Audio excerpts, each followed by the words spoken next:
Evidently, I'm the fire all the coaches guy. Therefore, it must be my obligation to help make a determination on the potential future of Josh Holliday and Cowboy baseball.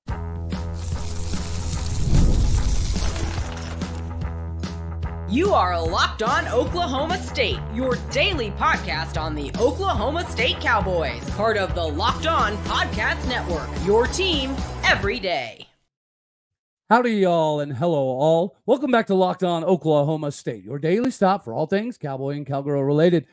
My name is Cody Stovall. I want to thank you kindly for stopping by to make this your first listen. We're available on all of your podcasting platforms visually as well on YouTube. Find me personally on X at AllDayOState.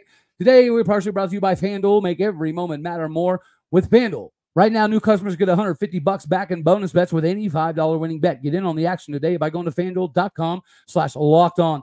Meanwhile, our action is going to be predicated primarily around baseball. But you have to set expectations. Every college, everywhere, any coach, any name, doesn't matter. You have to have expectations. If you don't live up to those expectations, the natural thing to have happen next is to be fired.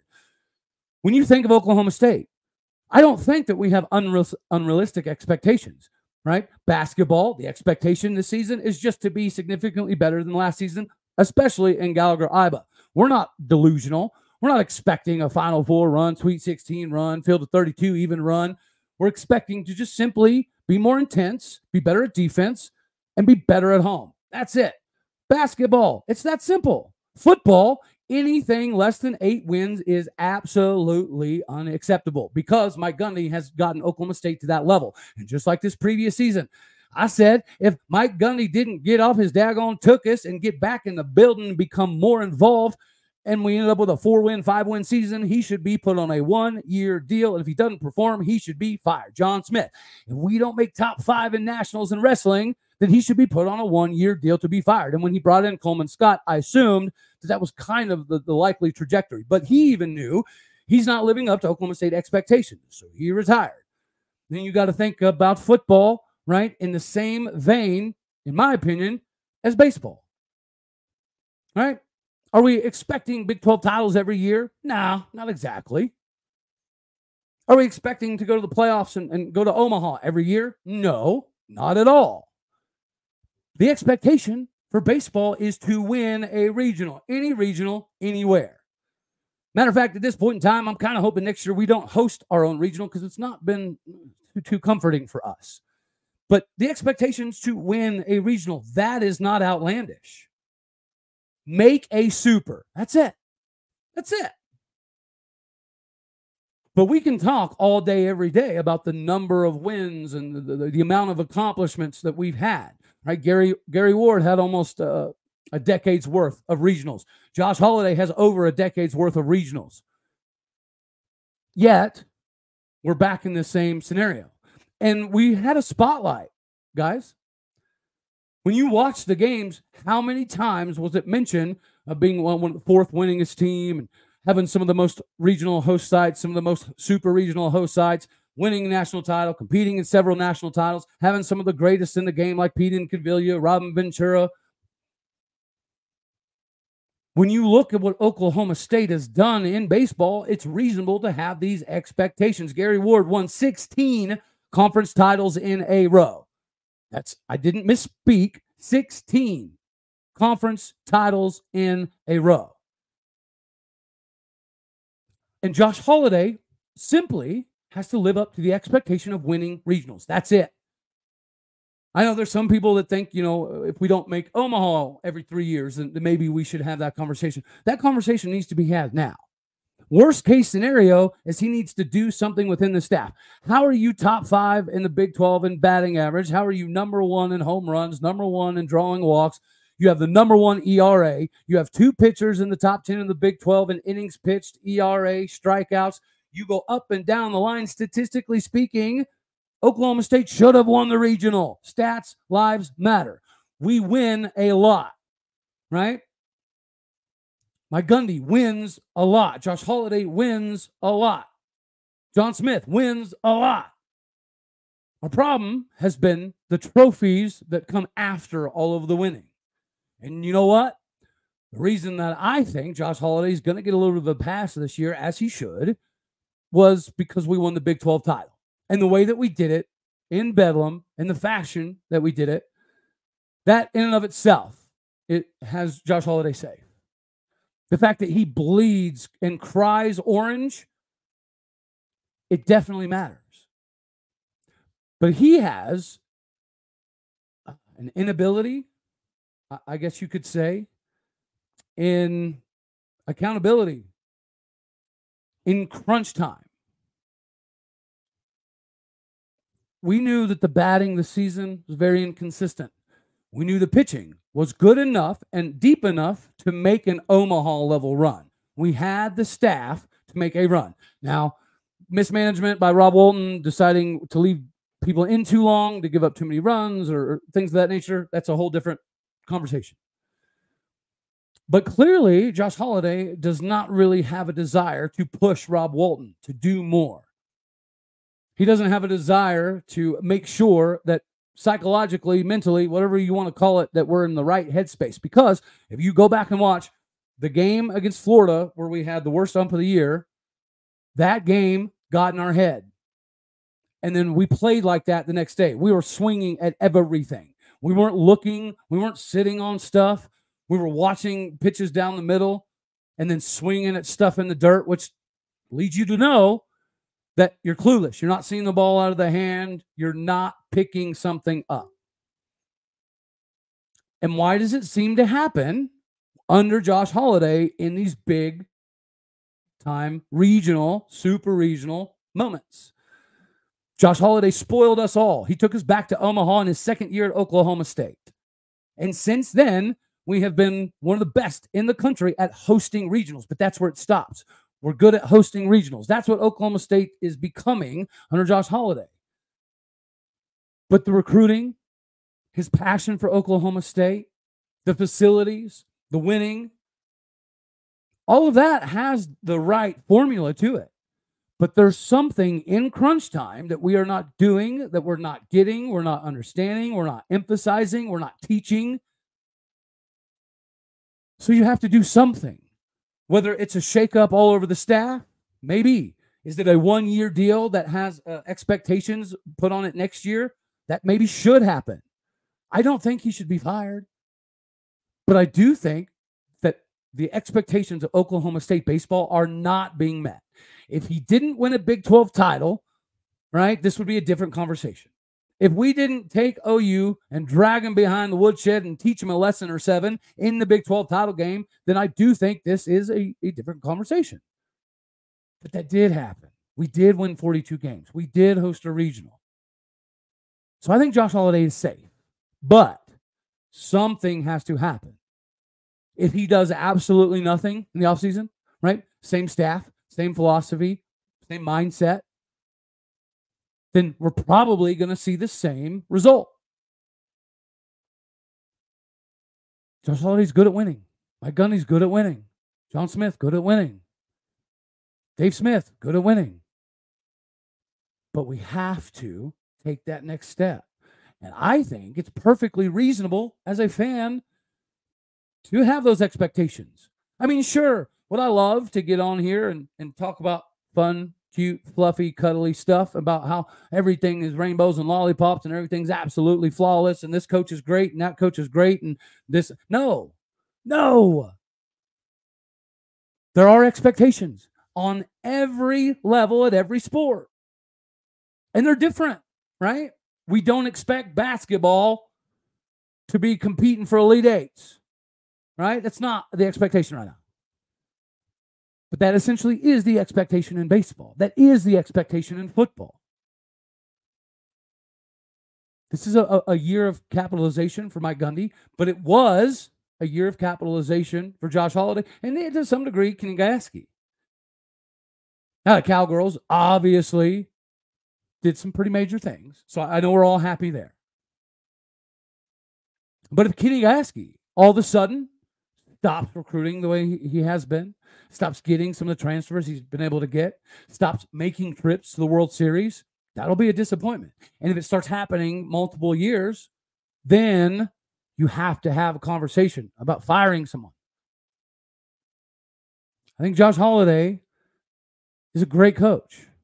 I just think Josh Holliday is not great at management of his staff, right? I think he puts too much onus on certain staff members. He gives them too much freedom, too much control, too long of a leash. The thought process hasn't changed. We get the same level of recruits. Our NIL is good. The stadium and facilities are going to continue to keep us at the top for high school recruits and transfers. That's not going to change. But eventually, if you're viewed as a team that'll never make it to Omaha, then you are going to stop getting all these guys, because there's other places that are doing renovations. I know Florida State's about to do a $23 or $26 million renovation on their stadium so they can have some of the same in-house capabilities that your Oklahoma States and your Mississippi States and your Arkansas and your LSUs do. I don't think he should go, but I do think that he should have a significant amount of pressure put on him. What should happen is a big staff change up, right? Just to show everybody that I realize we're failing in crunch time. I realize that we have a major deficiency at a certain area. Therefore, I'm going to let go of these guys and bring a couple guys in to help fix this situation, find the remedy to the problem. Because we're keeping the same dudes doing the same things and having the same results every year. We have a regional problem that has now become a Josh Holliday problem. That's just it. It's a problem. It's a problem that needs addressing. I don't think he needs fired, but a one-year deal, some stipulations on staff, some stipulations on the level of expectations. All of those things should happen. They should be put in stone, and they should be visible to everybody. And again, if you're like me and you have expectations of Oklahoma State winning a regional and Oklahoma State basketball being pretty competitive, Oklahoma State football competing for Big 12 titles every single year, then this is going to be a fun ride. Now, never mind. All right. We're going to move on. We're going to move on here to segment 2, because apparently the Big 12 is the big bad wolf that's creating a bunch of problems. Do I agree? No, not necessarily. I wish I did. Just like I also wish that you get rocking and rolling today with FanDuel. There's a reason that it's number one sportsbook in America. It's winner take all time in the NBA and the NHL. So FanDuel's giving you a shot to bring home the biggest win of the season for you. New customers are getting $150 back in bonus bets with any $5 winning bet. That's $150 back in your pocket and your wallet, and you can use it on money lines, player props, point spreads, overs, unders, Heismans, who's going to win the NBA and NHL titles, and more. Visit FanDuel.com/lockedon today to make every single playoff count for you in your piggy bank. Again, that is FanDuel.com/lockedon. Go there today. It is America's number one sports book. The Big 12 may not be the number one sports booking conference quite yet, but we also know we're not bottom of the barrel. You're seeing what happened with the Pac-12. You're seeing what's going on with the ACC, which leads us into this discussion, which is brought to you by Drake Toll, right, and Clint Foster. Make sure you guys go check out today's Locked On Big 12 episode. It was phenomenal. But piggybacking off of that, there has been an idea pushed that the Big 12 is culpable, or at least the primary reason that the Pac-12 folded, right? The Big 12 and Brett Yormark is being viewed right now as somebody trying to kill the ACC. And you know what? This would be good marketing for the Big 12. It would be nice for the Big 12 and Brett Yormark to be able to say, we are that big bad wolf that showed up to blow everybody's house down. That would be fantastic. I would love that. But unfortunately, that's not accurate. The Big 12 has been put into this personification of the bad guy, which is fine, right? We'll embrace it. We'll roll it. We'll have some fun with it. But it's not true. And this is a question I have for you guys, so let me know down in the comment section what you guys think, because I'm still slightly perplexed on this whole deal. Why is the Big 12 continuously getting labeled as the bad guy that's ruining all these conferences and screwing up all of the consistencies and geographical natures that things used to be set up with? Why? Why is the Big 12 the common scapegoat. When in reality, and this is Pac-12 people, Pac-12 media people are still, to this day, blaming the Big 12. When we all know that if you have some common sense and some eyeballs, it had nothing to do with the Big 12. The Big 12 was put into a situation of basically survivability. The Pac-12 folded because the Big 10 took USC and UCLA. And then the Big 12 had to make sure, right, that they had a good foothold in the future of realignment and conferences. So we had to gobble up some teams. And now you're hearing Brett Yormark and the Big 12 is partially, responsible for some of the unhappy ACC folks, which is also preposterous. Florida State hasn't been happy for quite some time. And now you're hearing that North Carolina might be jumping in. Florida, who knows? Miami, we know. This whole thing about the Big 12 being the big bad wolf that's blowing everything down, it's ridiculous. I wish it was true. That would be phenomenal for us to be able to stand on the top of a mountain and point and laugh at everybody saying, ha ha, we did this to you. That would be great. But it's not true. Right? So you tell me, why are we still being labeled as the destruction conference? There has to be a reason, right? There has to be an agenda. There's no way that people in the football landscape on a daily basis don't really know what happened. And what happened was USC and UCLA. That's what happened. I mean, realistically, if you want to track back the wagon to the beginning of all of this craziness, you can think OU and Texas. I'm happy to some degree they're not the Big 12. I will say selfishly, I do wish we had one more year of OU and Texas in the conference, because last season we were not on the same hemisphere as Texas when it came to depth, right? And when we went into the game with an unhealthy Ollie, and then he gets basically put out of the game within the first few minutes of the first quarter, you knew that they were bigger, stronger, faster, deeper, pretty much everywhere across the board. I think this season's going to be significantly different. So I would love another shot at Texas this year, but it's okay. We're not going to get it. What we are going to get is some teams like Utah and Kansas State. That will be problems. West Virginia's back. Texas Tech could be good. I think TCU will be better. But this, us being the bad guys in the Big 12 thing, it's fun. I like it. But why is it still being propagated as a reality? I'm trying to wrap my head around it because it doesn't make sense to me.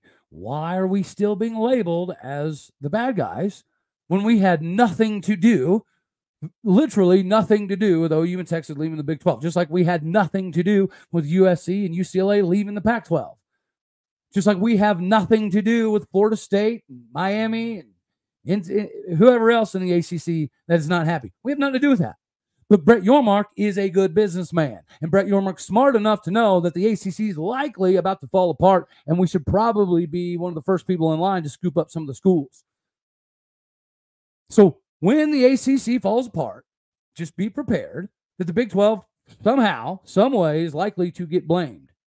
And that's okay. Embrace it. Embrace the hate, because it could be good for the Big 12 future and marketing and profitability. But it's not true, right? That's the only downside to it.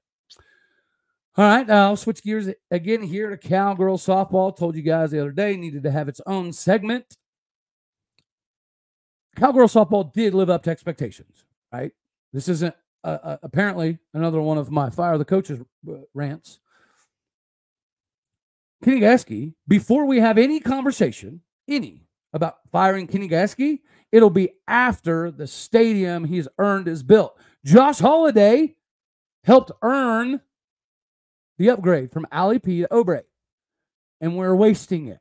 We are absolutely wasting it. We've got multiple major leaguers on this roster right here, right now.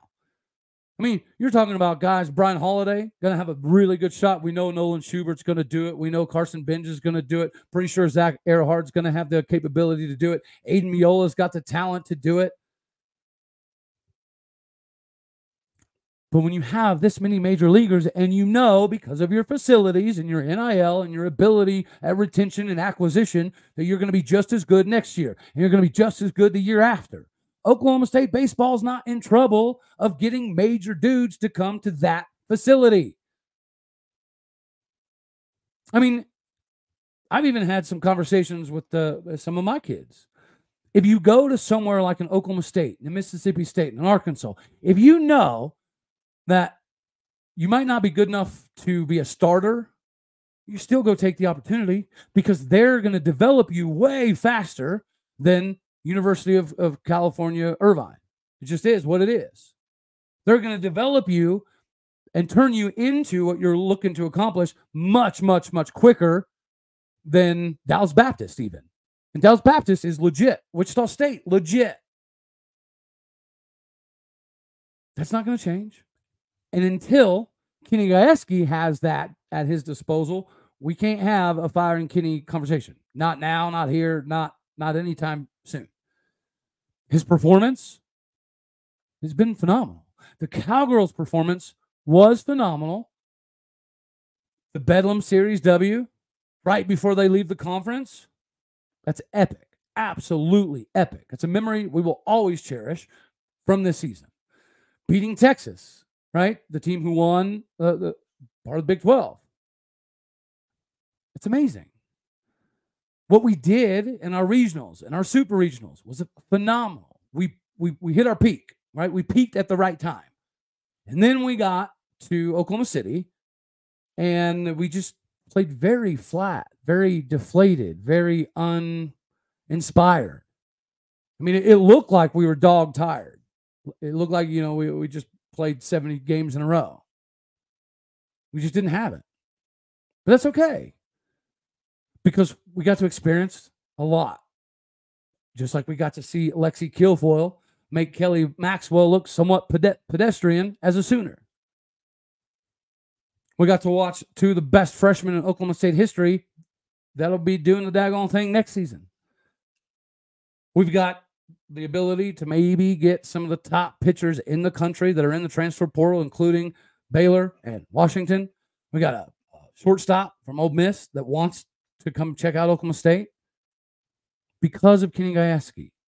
So even though the performance in Oklahoma City was disheartening, slightly disappointing, this did feel like a team that was peaking at the right time, that had the right formula to legitimately push. Because we know we can beat Texas. We know we can beat OU.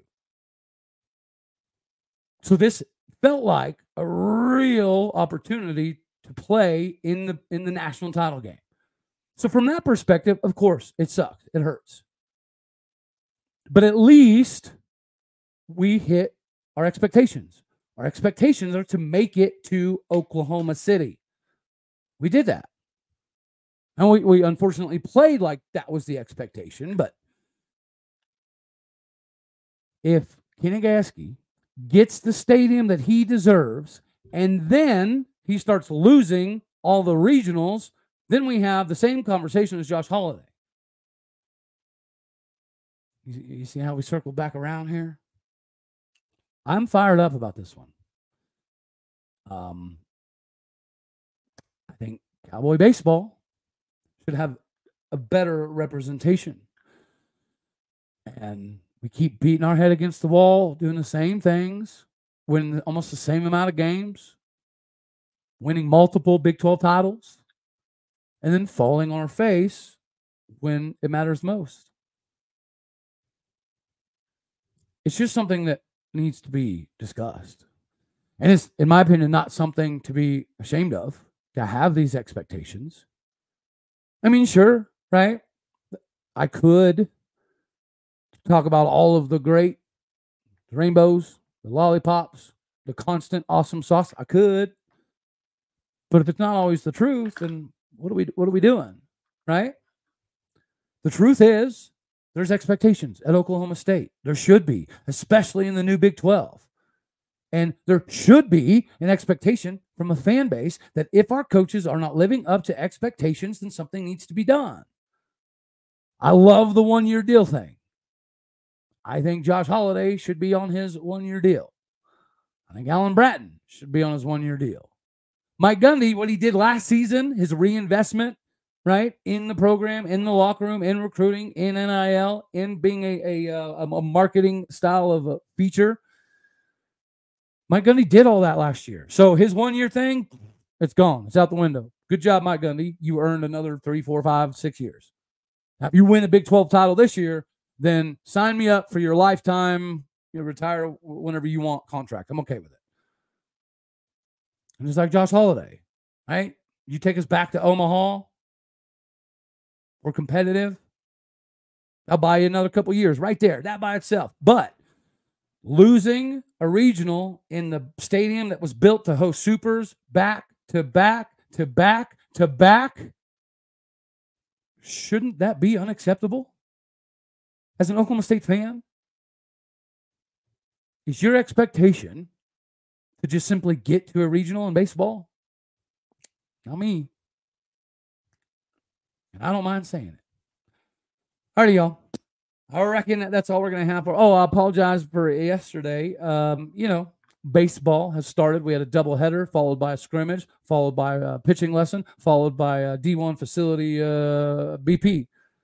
So we were 10 a.m. to 10 p.m. baseball. And now we're about to hit the road. We've got tournaments at Wichita State, at Friends University, at UCO, at LSU, in Arizona, in New Mexico. So I'm about to be traveling, covering baseball. So you're about to see a lot of hotel, Cody, but that's fine.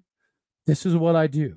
I have literally the greatest job in the world. I get paid to travel the country to do nothing but scout, evaluate, help out, and then do a show. Talk about Oklahoma State. Talk about recruiting and 7-on-7. And I get to do it for football and baseball. This is amazing. I love it. All right, y'all. Thank you for tuning in to this one. That's all we're going to have right here. As always, you know I love you. God bless. Go Pokes. And thank you for tuning in to make this your first listen here on Locked On Oklahoma State. All right, y'all. You know the drill. Stop, collaborate, and hit the daggone like button. And hit the dislike button if you don't like it. That's fine, too.